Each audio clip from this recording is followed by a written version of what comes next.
आज मैं आपको एक ऐसी रियल लाइफ स्टोरी सुनाने जा रहा हूँ जिसे सुनने के बाद आपके रोंगटे खड़े हो जाएंगे। आप सोचने पर मजबूर हो जाओगे कि कोई इतना सेल्फ मोटिवेट कैसे हो सकता है। आपको अंदर से हिला देगी ये कहानी। ये रियल लाइफ स्टोरी है अरुणिमा सिन्हा की। जब अरुणिमा 11 अप्रैल 2011 को ट्रेन के जनरल डब्बों में बैठकर लखनऊ से दिल्ली के लिए आ रही थी, उसी बीच कुछ बदमाशों ने अरुणिमा की गोल्ड की चेन को छीनने की कोशिश की। अरुणिमा वॉलीबॉल प्लेयर थी, उनके अंदर की जो प्लेयर स्पिरिट थी वो उन्हें अलाउ नहीं कर रही थी कि कोई उनसे कुछ छीने और वो आसानी से गिव अप कर दे। जब वो बदमाश उनकी गोल्ड की चेन को छीनने में नाकामयाब हो गए तब 4-5 लोगों ने मिलकर उन्हें चलती ट्रेन से बाहर फेंक दिया और उस जनरल डब्बे में बैठे लोगों में से एक भी लोग ने रोकने तक का कोशिश नहीं किया। सबके सब मूक दर्शक बने बैठे थे। अरुणिमा की दुर्भाग्य कहिए या बदनसीबी, जब उन्हें उन बदमाशों ने ट्रेन से बाहर फेंका उसी वक्त दूसरी ट्रैक पर एक और ट्रेन आ रही थी और अरुणिमा उस ट्रेन से टकरा के नीचे गिर गई। जब दोनों ट्रेनें वहां से निकली तो अरुणिमा अपने हाथों के सहारे उठने की कोशिश की। तब वो देखती है उनकी एक पैर कट के उनके जींस में लटकी पड़ी है और दूसरी पैरों की हड्डी टूट टूट कर बिखरी पड़ी है।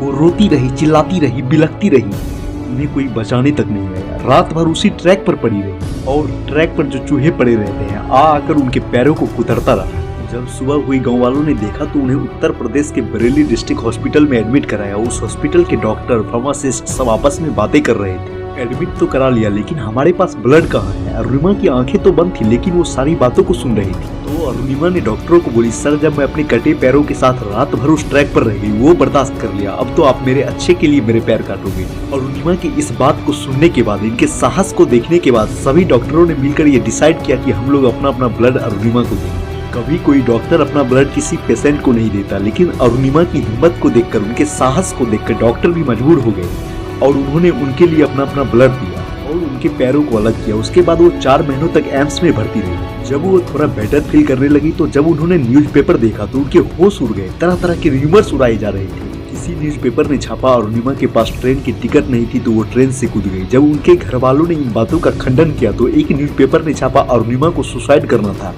इसलिए वो ट्रेन से कूद गई। तरह तरह की बातों, जिन बातों का कोई मतलब नहीं बनता, वो बातें भी उड़ाई गई, लोगों को बताई गई। सोचो उस परिवार की क्या स्थिति होगी जिनके घर की एक यंग एज लड़की की ये स्थिति थी। उस लड़की की क्या हालत रही होगी, उस समय उस पर क्या बीत रही होगी, उसके दिलो दिमाग में क्या चल रहा होगा। लेकिन ये सारी बातों को देखने के बाद अरुणिमा ने एम्स हॉस्पिटल के बेड पर ही डिसाइड कर लिया कि उन्हें इन सारी बातों का जवाब देना है। वो चिल्ला चिल्ला कर बोलने लगी, मुझे हर हाल में इस बात का जवाब देना है, मुझे दुनिया के सामने प्रूव करना है। जब वो अपने घर वालों के सामने ये बातें रखी तो सब इनको पागल बोलने लगे, इन पर गुस्सा होने लगे। बात ही ऐसी थी।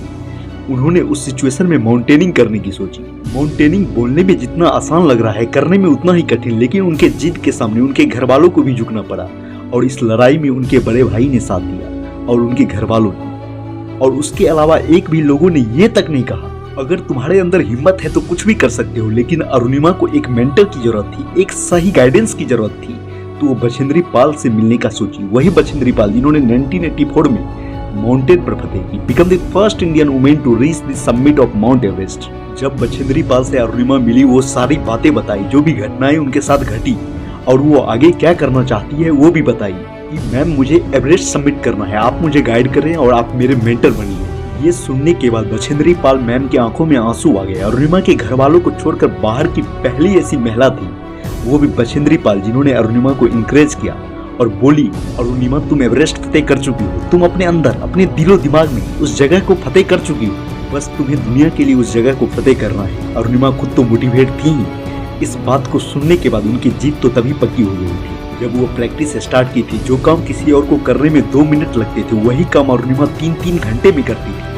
लेकिन डे टू डे प्रैक्टिस के बाद लगभग 8 महीने बाद वो करके दिखाई जो वो करना चाहती थी। जी हाँ, एवरेस्ट फतेह करके दिखाई। कई मुश्किलों को पार करके, खुद से लड़ाई लड़के, अपनी जिंदगी से लड़ाई लड़के, अपने सराउंडिंग्स के लोगों से लड़ाई लड़के। और आपको जानकर हैरानी होगी ये घटना होने और ये सफलता हासिल करने में बस 2 साल का फासला था। मैं इनको सलाम करता हूँ, इनके जज्बे को सलाम करता हूँ, मैं इनकी हिम्मत के सामने नतमस्तक हूँ। आपको इनसे सीख लेनी चाहिए और आप जिंदगी के किसी भी मोड़ पर हो आपको घबराना नहीं है। ऐसे ऐसे लोगों की जिंदगी के बारे में पढ़ना है और अपनी जिंदगी में आगे बढ़ना है और अपनी जिंदगी में सकारात्मक बदलाव लाना है और ऐसा ही जज्बा, ऐसी ही हिम्मत आपको अपने अंदर पैदा करना है।